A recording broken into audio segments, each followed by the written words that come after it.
जिसके अरुण कपोलों की मतवाली सुंदर छाया में।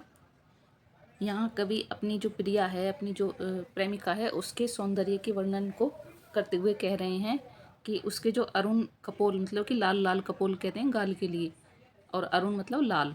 ये सूर्य के लिए भी अरुण शब्द का प्रयोग होता है, तो सूर्य भी लाल होता है, तो अरुण मतलब लाल और कपोल मतलब गाल। तो जिसके लाल लाल गालों की जो सुंदर छाया है, जो परछाई है सुंदर सी, अनुरागनी ऊषा लेती थी निज सुहाग मधुमाया में। ऐसा लगता था जैसे उसके लाल लाल गालों को देखकर ही जो सुबह है, अनुरागनी सुबह है, उषा मतलब सुबह, प्रातःकाल का जो समय होता है, उसमें वह उसके गालों से ही लालिमा को प्राप्त करती थी। जो मेरी प्रेमिका है, उसके गाल लाल लाल जो गाल थे, उनसे जो प्रातःकाल का समय है वो अपनी लालिमा को प्राप्त करता था। उसकी स्मृति पाथे बनी है थके पथिक की पंथा की।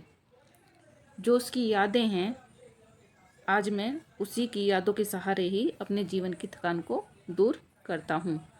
जो मेरे जीवन के जो पाथे मतलब रास्ता है, उसकी जो थकान, उसमें जो मैं चल रहा हूँ पथिक के समान, उसकी जो चलने की थकान होती है वो उसकी यादों के सहारे ही मैं बिता रहा हूँ। उसकी जो यादें हैं वो मेरा सहारा बनी हुई हैं। सीवन को उधेड़ कर देखोगे क्यों मेरी कंथा की। यहाँ कवि कह रहे हैं कि जो मेरे अंतर्मन की गुदड़ी है उसे उधेड़कर तुम क्या देखना चाहते हो, उसके भीतर तुम्हें क्या देखने को मिलेगा, उसकी सिलाई को तुम उधेड़कर क्या पा जाओगे।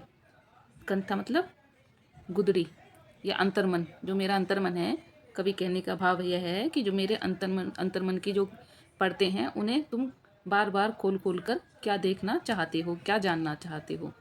छोटे से जीवन की कैसे बड़ी कथाएं आज कहूँ। मेरा जो जीवन है यह छोटा सा ही है और इसमें अभी इतना बल नहीं है कि यह बड़ी बड़ी कहानियाँ लिख सके, बड़ी बड़ी कथाएं इसमें समा सकें। तो मेरे जीवन की छोटी सी कहानी जो है उसे जानकर तुम करोगे क्या। क्या यह अच्छा नहीं कि औरों की सुनता मैं मौन रहूं।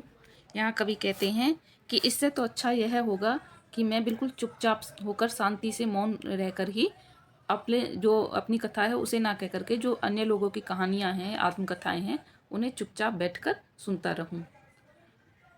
सुनकर क्या भला करोगे मेरी भोली आत्मकथा। यहाँ कवि कह रहे हैं कि तुम मेरी जो आत्मकथा है उसे सुनकर क्या प्रेरणा प्राप्त कर सकते हो। उसमें तो कुछ खास है ही नहीं सुनने के लिए, ना पढ़ने के लिए कुछ है, तो उसे जानकर तुम क्या कर सकोगे, क्या प्रेरणा तुम्हें मिल पाएगी। अभी समय भी नहीं थकी सोई मेरी मौन व्यथा। और वैसे भी अभी कवि कह रहे हैं कि अभी सही समय भी नहीं आया है। मेरा जो दुख है, मेरे जो दुख के क्षणों के दुखी भरे जो क्षण हैं, उनको याद करने का अभी ठीक समय नहीं है।